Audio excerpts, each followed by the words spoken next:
Alam mo ba, ang Chocolate Hills sa Bohol, Pilipinas, ay isang kamanghamanghang natural na atraksyon na binubuo ng mahigit 1,200 hanggang 1,776 na magkakatulad na hugis cone na burol.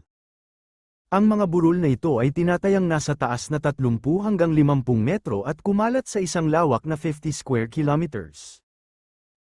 Isa sa mga natatanging katangian ng Chocolate Hills ay ang pagbabago ng kanilang kulay depende sa panahon. Sa tag-ulan, ang mga burol ay kulay lunti dahil sa mga damo na tumutubo sa kanila. Ngunit sa tag-araw, sila ay nagiging kulay tsokolate habang natutuyo ang mga damo. Dahil dito, nakuha nila ang pangalan na Chocolate Hills.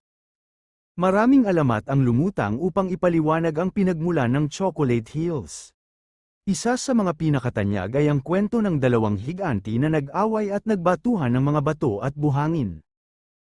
Nang tumigil sila, naiwan ang mga burol bilang marka ng kanilang labanan.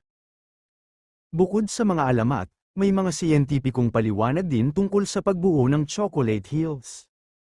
Ayon sa mga geologist, ang mga burol ay nabuo mula sa marine limestone na natakpan ng luwad at nabuo sa ilalim ng dagat milyon-milyong taon na ang nakalilipas.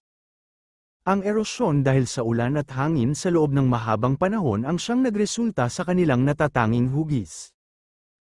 Ang Chocolate Hills ay isa sa mga pinakakilalang tourist spot sa Pilipinas at isa ring National Geological Monument.